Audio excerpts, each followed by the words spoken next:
இன்றைக்கு நாம் கர்த்தருடைய வசனத்தை நாம் வாசிப்போம். வேதத்திலே வாசித்து பார்க்கும் பொழுது இந்த அப்போஸ்தலர் நடபடி புஸ்தகத்தில் 2:47 வாசித்து பார்க்கும் பொழுது என்ன சொல்லப்பட்டிருக்கிறது?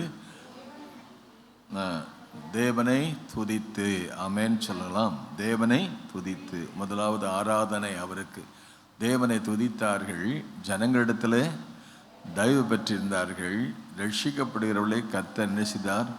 அனுதினமும் சபையிலே சேர்த்து கொண்டு வந்தார். முதலாவது துதி, ஆராதனை, ஆண்டவருக்கு ப்ரையாரிட்டி. ஆண்டவருடைய நாம் மையப்படுவதாக. தேவன் நம்மை வைத்திருப்பது நோக்கம் அவருக்கு மன கனம், மகிமை, துதி, ஸ்தோத்திரம் உண்டாவதாக. இந்த ஜனத்தை எனக்கென்று ஏற்படுத்தினேன், இவர்கள் என் துதியை நெசிவார்கள்.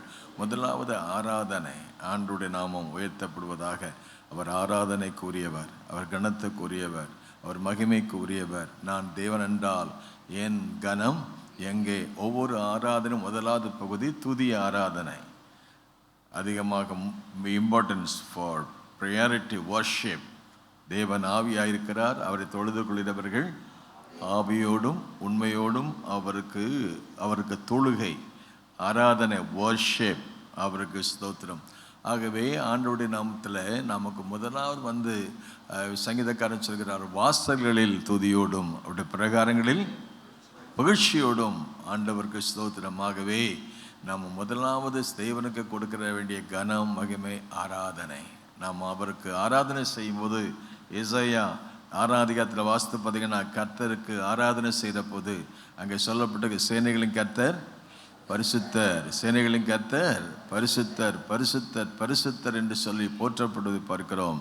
ஆகவே அங்கே சொல்லும்போது சேராபீன்கள் தேவனுடைய நாமத்தை பணிந்து கொள்கிறார்கள், துதிக்கிறார்கள், ஸ்தோத்திரம் பண்ணுகிறார்கள். பரிசுத்தர், சேனைகளின் பரிசுத்தர், அவர் பரிசுத்தர். பிதாவாகிய தேவன் பரிசுத்தர், குமாரனாகிய தேவன் பரிசுத்தர், பரிசுத்தாவிய தேவன் பரிசுத்தர், பரிசுத்தர் என்று சொல்லி அவரை போற்றுகிறார்கள். நாமும் கூட அவருடைய நாமத்தை நாம் உயர்த்துகிறோம். அவர் பரிசுத்தர் என்று போற்றுகிறோம். அவருடைய பண்புகளை கொடுத்து அவரை போற்றுகிறோம். அவர் சர்வ ஞானி, சர்வ வியாபி, சர்வ வல்லவர், எல் ஷடாய், யெகோவா நிசி, யெகோவா ஷம்மா, யெகோவா ஈரே. அவருடைய பேரை சொல்லி சொல்லி என்ன செய்யணும்?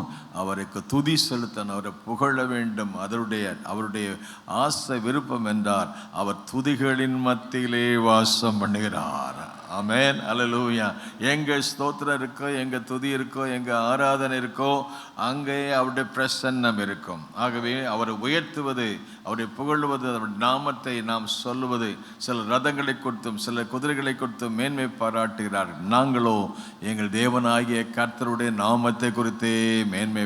அவர்கள் முறிந்து விழுந்தார்கள், நாங்களோ எழுந்து துதிக்கிற மனுஷன் எழுந்து நிற்பான். ஆமென். ஆராதிக்கிற மனுஷன் எழுந்து நிற்பான். ஆமென், அல்லேலூயா. உயர்த்துகிற மனுஷன் இன்றைக்கு எப்படிப்பட்ட காலத்தில் வேணால் மனுஷனை உயர்த்துகிற காலத்தில் இருக்குது. சில பாருங்கன்னா விளம்பரத்தை பார்த்தீங்கன்னா பயங்கரமாக இருக்கும். ஆண்டவரோட இவங்களை உயர்த்திடுவாங்க. பாருங்கள், இன்றைக்கி இருக்கிற வால் போஸ்டர் சினிமாக்காரன் தோற்றுடுவான். அந்த அளவுக்கு இன்றைக்கி விளம்பரங்கள்லாம் பயங்கரமாக இருக்குது. கர்த்தருக்கு கொடுக்க வேண்டிய கனத்தையும் மகிமை இவங்களே எடுத்துக்கிறாங்க. அவருக்கு செய்ய வேண்டிய கன மகிமை. டாக்டர் பில்லி கிரஹாம் அவர் எவ்வளோ பிரபலமானவராக இருந்தாலும் அவர் தன்னை பிரபலப்படுத்த மாட்டாராம்.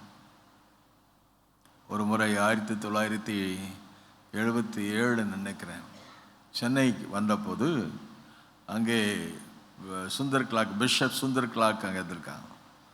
அப்போது அவருக்கு தான் அந்த சென்னை டயசிஸில் பிஷப்பாக இருந்து டாக்டர் பில்லி கிரஹாமுடைய கூட்டத்தை ஆர்கனைஸ் பண்ணுறாங்க. அப்படி ஆர்கனைஸ் பண்ணுற காலத்தில் அவர் அங்கேருந்து இறங்கி வந்து அப்போ தான் ஸ்டேஜுக்கு வர்றாராம். உடனே அவர் சொன்னார், doctor Billy Graham is coming அப்படின்னு சொன்னாராம். அவனை எல்லோரும் எந்திரிச்சு ரொம்ப கரகோஷம் போட்டு அவர் வேட்டாங்க. உடனே அவர் என்ன சொன்னார் தெரியுமா? டாக்டர் பில்லி கிரஹாம் உடனே ஓ அன்ட்டு பில்லி கிரஹாம் அப்படின்னாராம். பில்லி கிரஹாமுக்கு ஐயோன்னாராம். மனுஷனை உயர்த்தக்கூடாது. எல்லா கனமும் மகிமை துதியும் அவருக்கே. ஆமென் சொல்லுமா? அப்படியே மேகசினில் போட்டிருப்பார். டிசிஷன்ஸ் ஒரு மேகசின், பெரிய மேகசின், பெரிய விளம்பரம். அதில் ஒரு சின்ன ஒரு ஸ்டாம்ப் மாதிரி தான் அப்படியே படம் இருக்கும். இன்றைக்கி விளம்பரங்கள்லாம் பார்த்தீங்கன்னா பயங்கரம். ஆண்டவர் கொடுக்க வேண்டிய கனத்தையும் மகிமையை துதியும் கொடுக்காம இன்றைக்கி மனுஷருக்கு புகழும் துதியும் உண்டாகும் போது தான் விபத்து ஏற்படுகிறது. மனுஷன் நம்ம ஹீரோ ஒர்ஷிப் ஆயிடுறாங்க. அப்புறம் மனுஷனை தெய்வமாக மாற்றிடுறாங்க. இதனால் பெரிய வீழ்ச்சி அநேகருடைய வாழ்க்கையில், அது பெரிய தோல்விக்கு எதுவாக நடத்துது.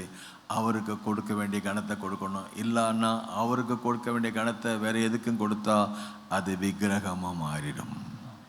ஆமென், அல்லேலூயா. பலியை பார்க்கலும் கீழ்ப்படிதலே உத்தமம். அவருக்கு பலி செலுத்துவது, துதி செலுத்துவது, ஆராதனை வல்லமையாக பயன்படுத்தப்பட்ட ஒரு தெய்வ மனுஷன். அவர் பேர் பாலாசியர் லாரின்னு சொல்லிட்டார். அவரை பற்றி தேசிய சபையின் போதகர் பாஸ்டர் தாமஸ் ராஜன் ஒருவரை வாட்ஸ்அப்பில் போட்டிருந்தார். அவ்வளோ பிரபலமானவரை பயன்படுத்தினாராம்.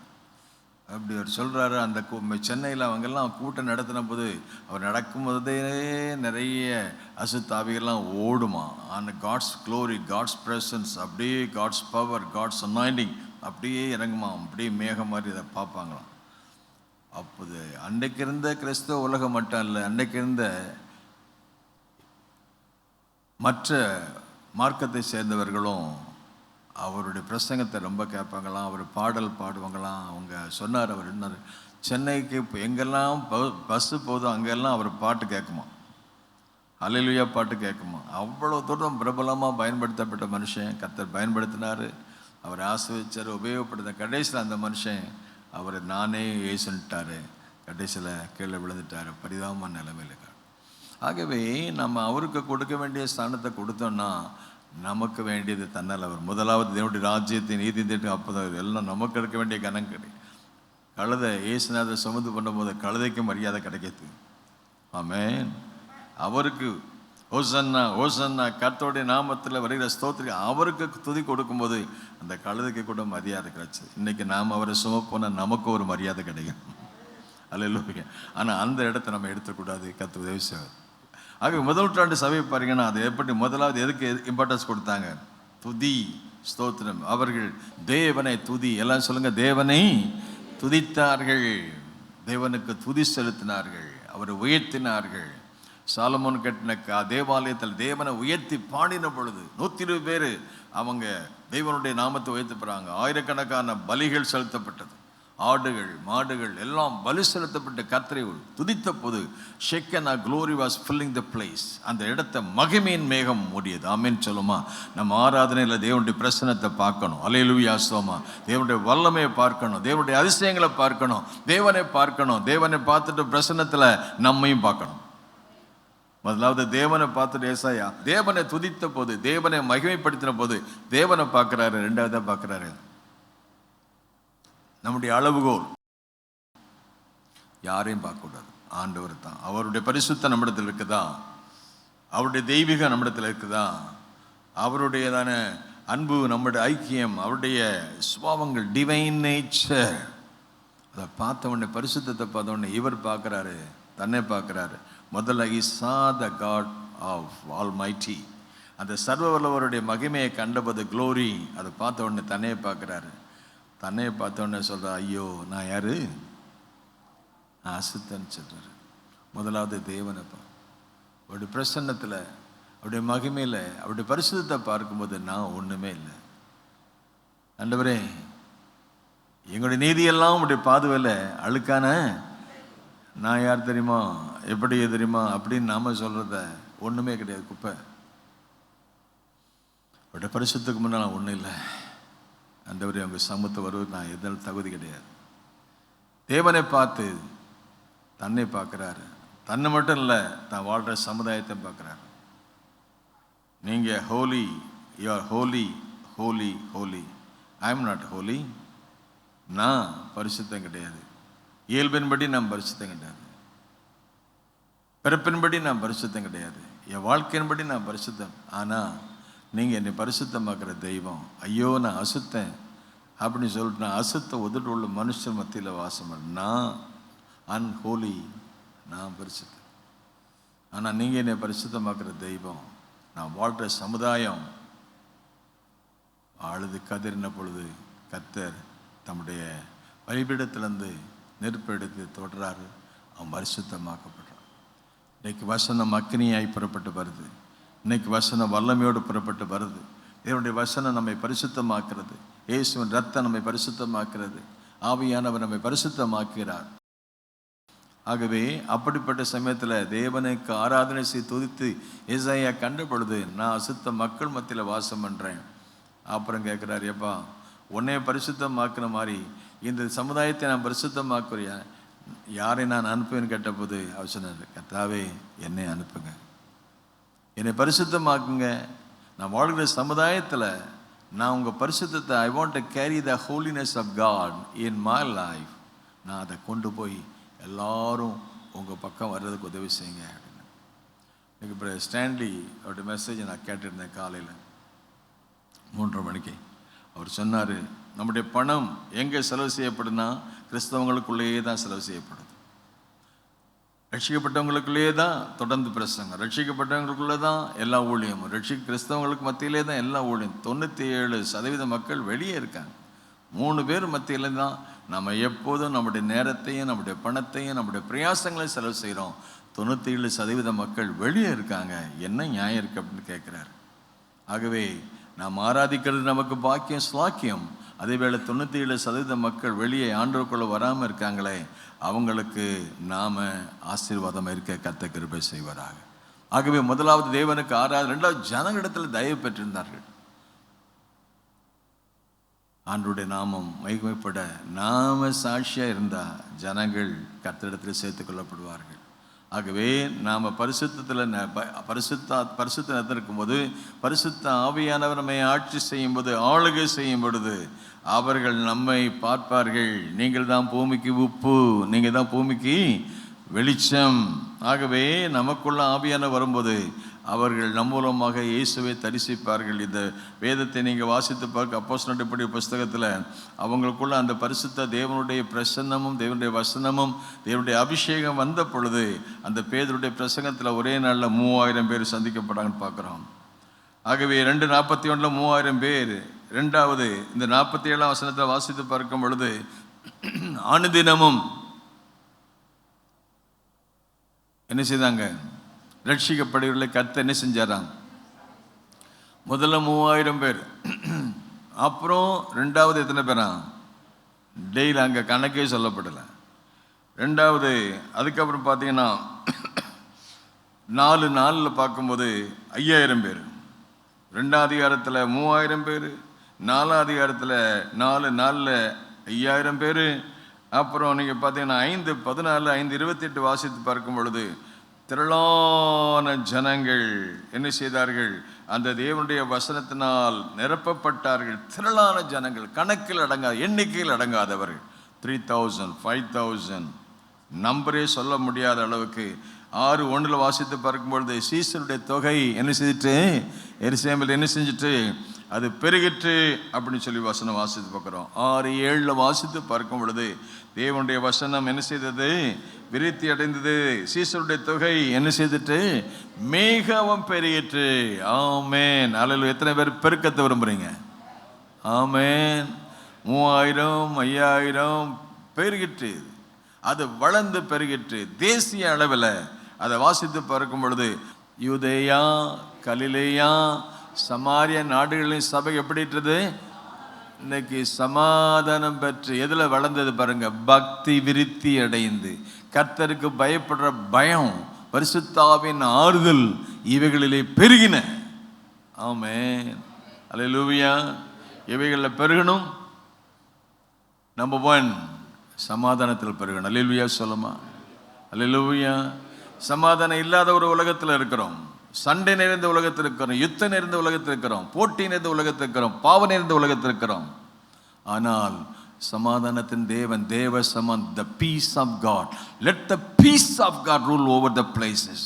நம்முடைய குடும்பம் அலங்கத்திற்குள்ள சமாதானம், அரண்மனைகளுக்குள்ள சுகம் இருக்கணும். ஆமென் சொல்லுமா. முதல்ல சமாதானத்தின் தேவன் எனக்குள்ள வரணும். மனித சமாதானம் அல்ல, தேவ புருஷன் மனைவிக்குள்ள சமாதானம், உடன்பிறப்புகளுக்குள்ள சமாதானம், உடன் விசுவாசிகளுக்குள்ள சமாதானம், சபைகளுக்குள்ள சமாதானம். சமூகத்தில் நம்ம சமாதானத்துக்கு காரணம் இருக்கணும். அவரே சமாதான காரணராகி பகையாய் நின்ற தடு அந்த சுவரை உடைத்தார்னு பார்க்கிறோம். அவர் தான் சமாதானத்துக்கு காரணம். பகையை கொல்றதுக்கு, வெறுப்பு, கசப்பு, வைராக்கியங்கள், இதையெல்லாம் சிலுவையிலே அவர் சுமந்து வெற்றி சிறந்தார்னு வாசித்து பார்க்குறோம். பகையை எடுத்தார். இந்திரா காந்தி அம்மையா ஒரு முறை சொல்லும்போது, பஞ்சாப் தேசத்தில் அங்கே நிறைய ரத்தம், அந்த ரத்த ஆறு ஓடியது. அந்த அமிர்தசரஸ் கோயிலில் ஒரு பிரச்சனை வந்ததுனால அநேகர் கொல்லப்பட்டாங்க. அப்போ அந்த அம்மா சொன்ன ஒரு வார்த்தை என்ன, don't shed the blood, shed your hatred. பகை, கசப்பு, வைராக்கியங்கள் இவைகள் எல்லாம் மாறுறதுக்கு கர்த்தர் சபைகள் எல்லாம் பக்தி விருத்தி அடைந்து தேவ சபைகள் சமாதானம் பெறும்படி நாம் எருசலேமை சமாதானத்துக்காக என்ன செய்யணுமா? இன்னும் அந்த இஸ்ரவேல் நாட்டில் இருக்கிற சமாதானத்துக்காக நாம் ஜெபிக்கணும். அந்த எருசலேம் சமாதானம், அதே மாதிரி இன்னைக்கு சமாதானம் எருசலேம்ங்கிறது நம்ம நீங்களும் நானும் தான், ஆவிக்குரிய இஸ்ரவேல்கள் நாம். ஆகவே சமாதானத்தை கர்த்தர் அருள ஜெபம் பண்ணுவோம். ஆதி நூற்றாண்டில், 1ஆம் நூற்றாண்டில் காணப்பட்ட அப்போஸ்தலப்படி சபையில் காணப்பட்ட 9:37 சொல்லப்பட்ட யூதேயா, கலிலேயா, சமாரியா பரிசுத்தாவிகள் வரும்பொழுது நீங்கள் பலனடைந்து எருசலேம், யூதேயா, சமாரியா பூமியின் கடைசி வரையும் எனக்கு சாட்சிகளாயிருப்பீங்கன்னு சொன்னார். ஆவின் நிறைவை பெற்றாங்க, சாட்சிகளை போய் சொன்னாங்க. தேசத்து 3000 பேர் 5000 பேர் அனுதினம் ரட்சிக்கப்பட்டு வந்தாங்க. சபையில் என்ன சிறப்பு? சமாதானம் பெற்றார்கள். அல்லேலூயா சொல்லுமா? சமாதான முறையா சபையை சமாதானத்தோடு இருக்கிறதுக்கு கர்த்தர் கிருபை செய்வார். ஆமென். நம்பர் 2, எதுல வளர்ந்தாங்களாம்? இதுல பயபக்தியில். அவருக்கு பயப்படுற பயத்தினால என் உடம்பு சிலுக்கிறது. சர்ச்சுக்குள்ள வரும்போது ஒரு தெய்வ பயம் இருக்கணும். நான் தான் பெரிய ஆள் நினைக்கக்கூடாது. நீ பெரிய ஆள் நினைச்சா முடிஞ்சது உன் கதை. ஒரு பயம் நடுக்கம். இது தேவனுடைய பிரசன்னம், தேவனுடைய மகிமை இருக்கிற இடம், தேவனுடைய ஆட்சி இருக்கிற இடம். தேவன் இங்கே வாசம் பண்ணுகிறார். God is watching over. தேவன் என்ன பேசுகிறோம்? இந்த சர்ச்சில் நம்ம நடக்கும்போது எப்படி, நீங்கள் வேற யாருக்கும் கன மரியாதை கொடுக்க வேண்டாம். வானத்துக்கு பூமி சொந்தக்காரங்க இருக்கிறார். உன் பேச்சு எப்படி இருக்கணும்? உன் வார்த்தை எப்படி நடக்கணும்? God is watching over. உன்னுடைய உள்ளம் புறம்பும் எல்லாத்தையும் பார்க்குறார். மனுஷன் முகத்தை பார்க்குறான். கர்த்தர் எதை பார்க்குறாரு? பக்தி விருத்தியில் அடைகிறோமா? இன்னும் சண்டைக்கு காரணமாக இருக்கிறோமா? வம்புக்கு காரணமாக இருக்கோம், வழக்குக்கு காரணமாக இருக்கணும். சமாதானம் பெற்று பக்தி விருத்தி அடைந்து அப்புறம் கர்த்தருக்கு பயப்பட்ட பயத்தோடும் அவர்கள் பெருகினார்கள். பயபக்தி. நீ எங்கே பார்த்தாலும் சண்டை, சச்சரவு, குழப்பங்கள், அன்பில் குறைவு, ஐக்கியத்தில் குறைவு, நெருக்கங்களில் குறைவு, எத்தனையோ விதமான காரியங்கள். ஆனாலும் ஸ்டில் தேவ கிருபை தயவு நாம் நிர்மூலமாகாதபடி சுத்தமான கிருபை. ஆமென் சொல்லுமா? அல்லேலூயா. ஆகவே ஆண்டவருக்கு ஸ்தோத்திரம். எண்ணிக்கையில் அவங்க வளர்ந்தாலும் வேத வசனம், தேவனுடைய வசனம் விருத்தி அடைந்தது. ஆண்டவருடைய நாம் மையப்படுவதாக. 12:24 வாசித்து பார்க்கும் பொழுது தேவனுடைய வசனம் வளர்ந்து பெருகிற்று, விருத்தி அடைந்தது. 9:31 விருத்தி. 12:24 பார்க்கும்போது தேவனுடைய வசனம் என்ன செய்யிற்று? எங்கே பெருகிற்று? எதனால் பெருகிற்று? அங்கே நாட்களில் சபைக்கு உபத்திரம் வந்துச்சு. உண்மையாக இருக்கும்போது நமக்கு உபத்திரவம் பாடு வரத்தான் செய்யும். சபை வளர்ந்த பிறகுல யாருக்கு பிடிக்கல? பிசாசுக்கு பிடிக்கல. அதனால் அவன் என்ன பொறாமை கொண்டு அவன் அந்த யாக்கோபை பட்டயத்தால் வெட்டி கொண்டான்னு சொல்லி 12ஆவது பார்க்குறோம். அடுத்த பேதுருவையும் கொல்றதுக்கு ரெடியாக இருக்கான். அந்த சமயத்தில் சபை வளருகிற சமயத்தில், பெருகிற சமயத்தில் அங்கே பிரச்சனையும் வளருது. சபை வளரும்போது பிரச்சனையும் வளரும். உலகத்தில் உங்களுக்கு என்ன உண்டு? ஆனாலும் உலகத்தை நான் ஜெயித்தேன். தேவனுடைய சபை வளரும்போது எனிமிக்கு பிடிக்காது, சத்ருவுக்கு பிடிக்காது. அவன் எப்படி அழிக்கலாம், எப்படி கெடுக்கலாம், உங்கள் எதிராக பிசாசானவன் எவனை விழுங்கலாம் என்று வகைதடி 3000 5000 அப்படின்னு 7000 வளர்ந்துட்டு இருக்கு. அதை பிடிக்கல. யாக்கோபை பட்டயத்தில் வெட்டி கொள்றான். பாடுகளுக்கு வழியாக பேதுரு சொல்வார் நிருபத்தில், நாம் பாடுகள் வழியாக போக வேண்டியிருக்கின்றார். அப்போஸ்தலனாகிய பவுல் சொல்றாரு, பட்டங்கள் தோறும் கட்டுகளும் காவல்கள் என்ன வைக்கப்பட்டிருக்கிறது. உண்மையிலேயே பரிசுத்த ஆவியான கிரியை செய்யும்போது சபை வளரும் போது பிரச்சனையும் வளரும். பிரச்சனை இல்லைன்னா சபையில் ஆவியானுடைய செயல் இல்லைன்னு அர்த்தம். ஆவியான கிரியை செய்யும்போது அங்கே தேசங்கள்லாம் அசைக்கப்படுது. பிலிப்பி பட்ட போய் பிரசங்கம் பண்ண குறி சொல்கிற ஆவி போகுது. அது பிடிக்கல, அடிக்காங்க, பவுலத்துக்கு சிறையில் போடுறாங்க, உபத்திரம் வருது. அதுலேயும் கர்த்தருடைய வசனம் மகிமைப்பட்டது.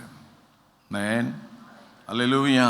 ஆகவே அந்த வாசித்து பார்க்கும்போது 12:24 தேவனுடைய வசனம் வளர்ந்து பெருகிற்று. காரணம், யாக்கோபை பட்டயத்தினால் வெட்டி கொண்டுட்டாங்க. அடுத்த பேதுருவையும் கொல்றதுக்கு ரெடியாக இருக்குது. அப்படிப்பட்ட சமயத்திலையும் சபையார் என்ன செய்தாங்களாம்? ஊக்கமாக ஜெபம் பண்ணு. ஆமேன்னு சொல்லுமா?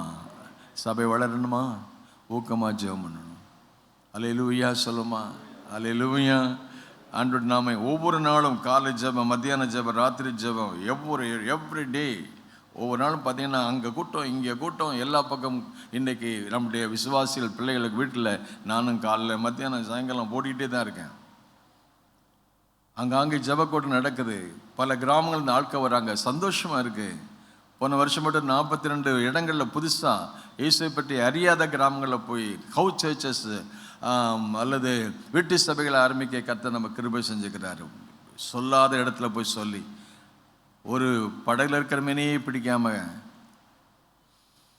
இயேசு பவுல் சொன்ன மாதிரி அஸ்திபாரம், அதாவது மற்றவங்களுடைய அஸ்திபாரத்தை நாம் போட விரும்பலைன்னு சொன்ன மாதிரி சபையே இல்லாத கிராமங்கள், மற்ற யாரும் போகாத இடத்துல போய் அந்த சபைகளை ட்ரைனிங் 40 நாள் 2 வருஷம் ட்ரைனிங் எடுத்து அவங்க போய் சபைகளை ஸ்தாபித்து அவங்க மற்ற இடங்களில் ஊழியம் செய்துக்கு அவங்க ரெடியாக அன்றைக்கி வந்துட்டுருக்காங்க. ரொம்ப சந்தோஷமாக இருக்குது.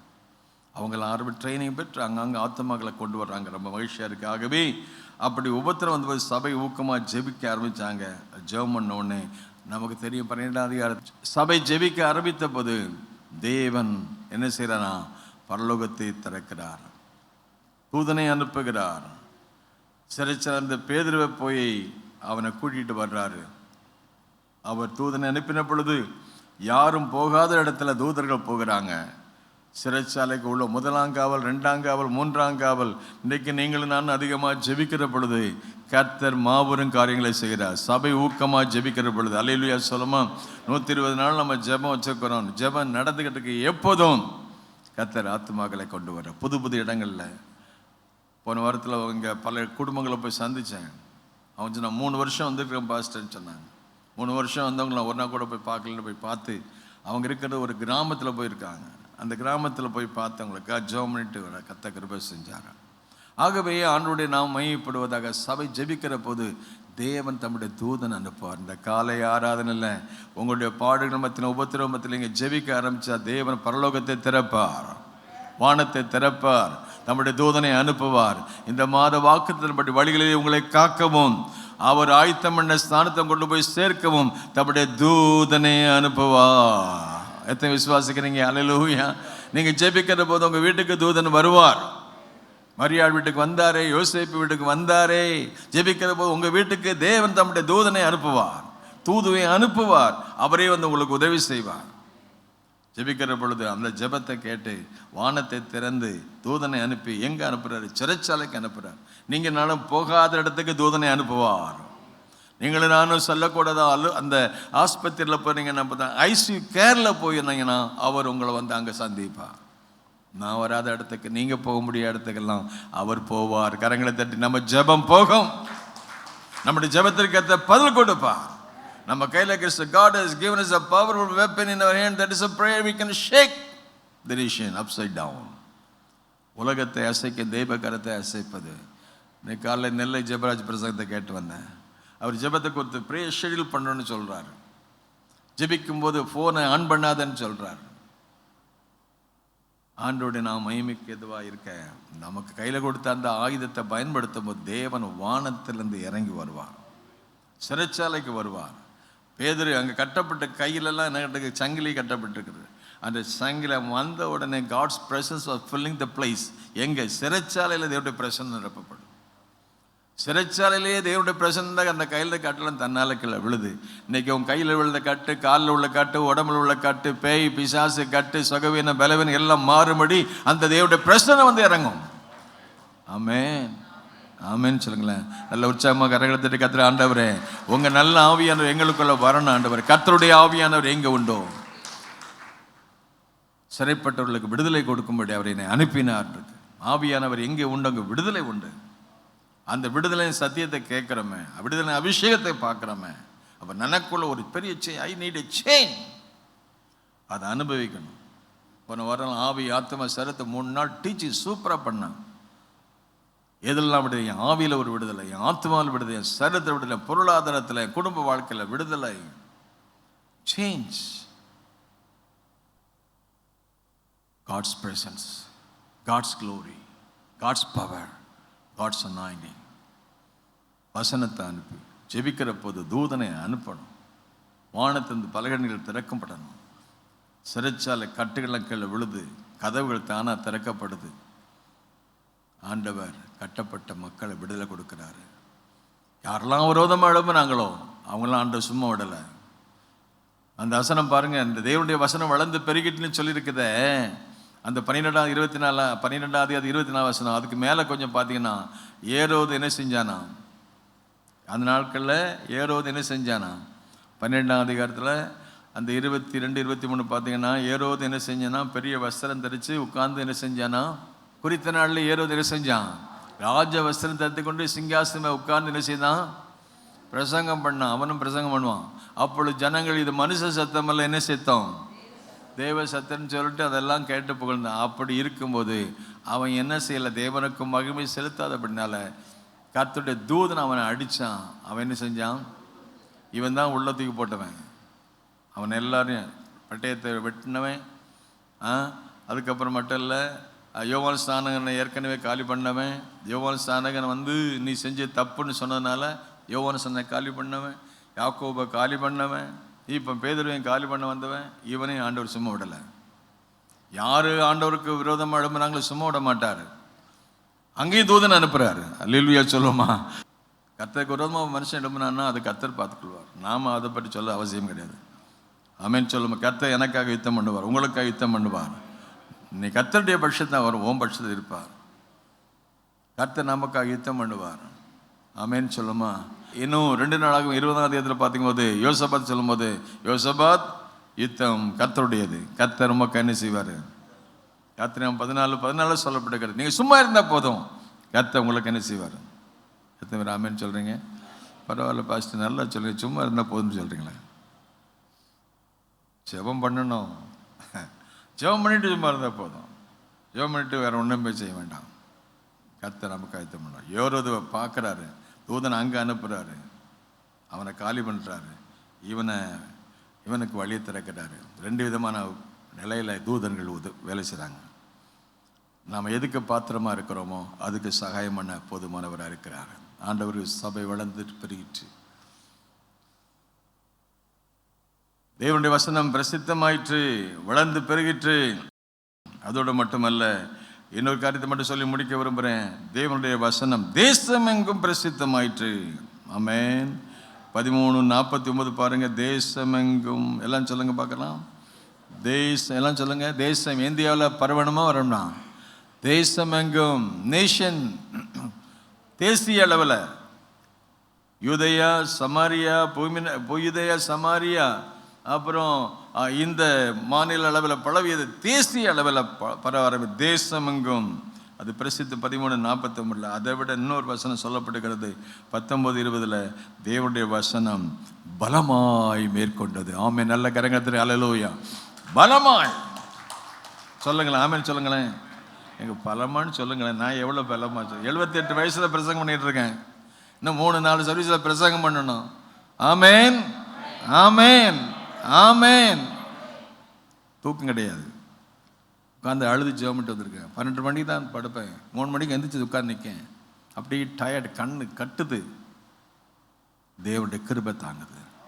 ஆமென் சொல்லுமா. Fire for the Lord. தேவனுடைய வசனம் பலமாய் மேற்கொண்டது. நமக்குள்ள பலமாய் வரணும், நம்ம குடும்பத்துக்குள்ள பலமாக வரணும். ஒரே ஒரு வாழ்க்கை சீக்கிரமாக போகுது. இருக்கிற கால கர்த்தருக்காக வாழணும். ஆமென் சொல்லுமா. ஆகவே ஆண்டவருக்கு ஸ்தோத்திரம். தேவனுடைய வசனம் வளர்ந்து பெருகிற்று. தேவனுடைய வசனம் விருத்தி அடைந்தது. தேவனுடைய வசனம் பிரபலமாயிற்று, பிரசித்தமாயிற்று. தேவனுடைய வசனம் பலமாய் மேற்கொண்டது.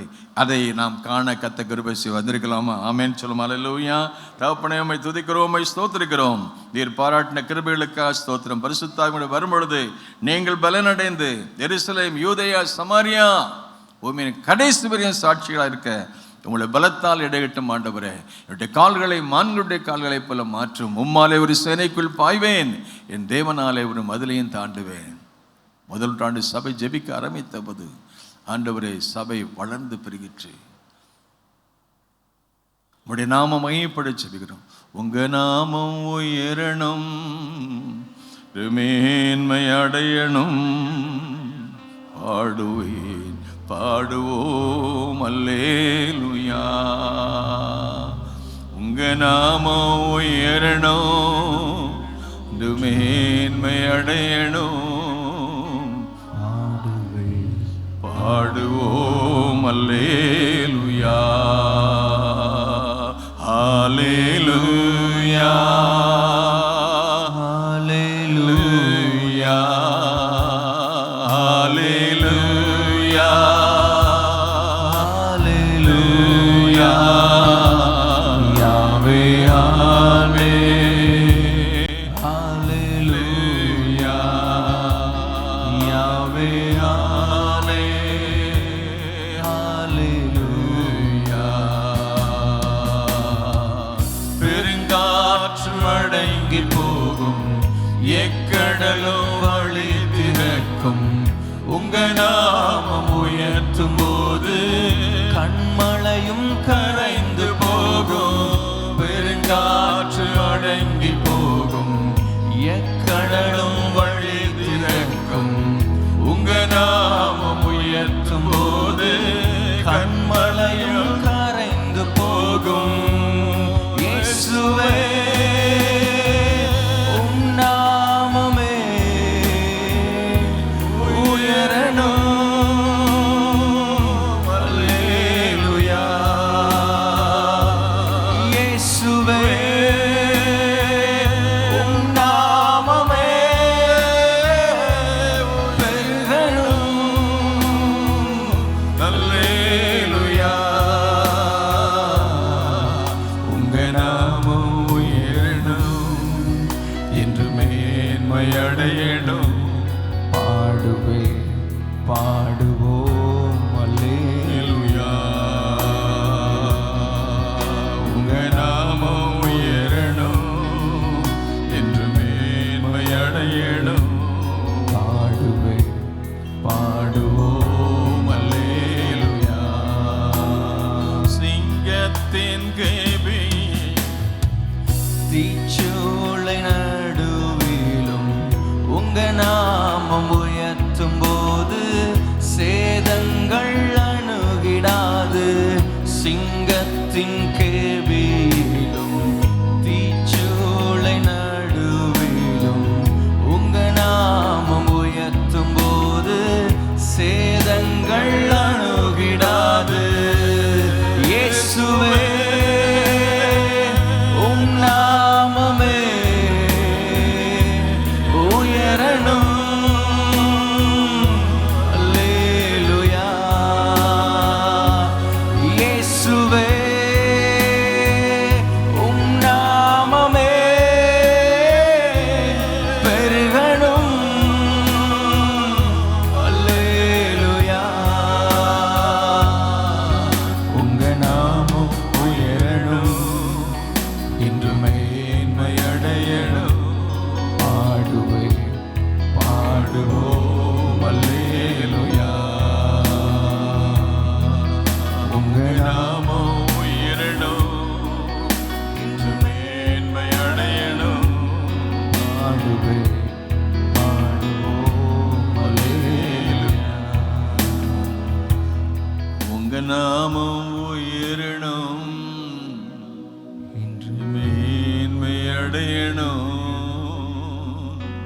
பாடுவேன் பாடுவோம் அல்லேலூயா. நாங்க சிறுகணும், நீங்க பெருகணும். உங்க வசனம் வளரணும், அது பெருகணும், அது பிரஸ்தாபமாகணும், அது பிரபலமாகணும், அது பலமாய் மேற்கொள்ள வேண்டாம். எங்கள் வாழ்விலே, எங்கள் குடும்பத்தில், எங்கள் வீடுகளில், எங்கள் கிராமங்களில், எங்கள் பட்டணங்களில், எங்கள் தேசிய அளவில் உங்கள் வசனம் வளர்ந்து பெருகிற்று. தேசம் தேவனை அறிகிற அறிவில் வளரணும். 97% மக்கள் இன்னும் அறியல ஆண்டவரே. அதுக்குன்னு எங்களை அர்ப்பணிக்கிறோம்.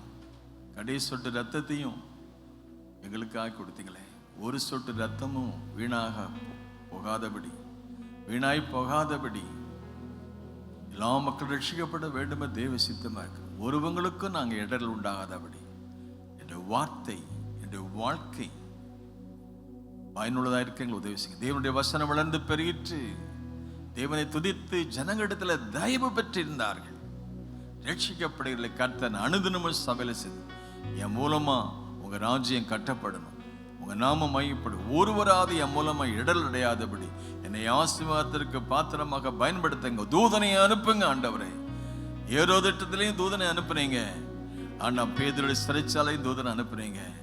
அவங்க நாங்கள் ஜெபிக்கிற பொழுது உங்களுடைய தூதர்கள் வந்து எங்களுக்கு சகாயம் செய்ய நாங்கள் ஜெபிக்கிறோம். கட்டுகள் மாறுவதாக, கண்ணிகள் மாறுவதாக, சிறைவாசகம் மாறுவதாக, செழிப்பு உண்டாவதாக. ஆவி ஆத்மா சரீரத்தில் நாங்கள் விடுதலை பெற்றவர்களாக உங்களுடைய நாமத்தை உயர்த்த கிருபை செய்யும். எல்லா கணத்துக்கும் துதிகளுக்கும் பாத்திரரே, உங்க பாதத்தில் விழுகிற உதவி செய்யுங்க. இயேசு நாம் ஜெபிக்கிறோம் பிதாவே.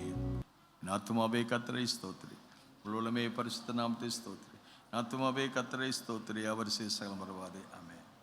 God bless you all. Thank you so much for coming.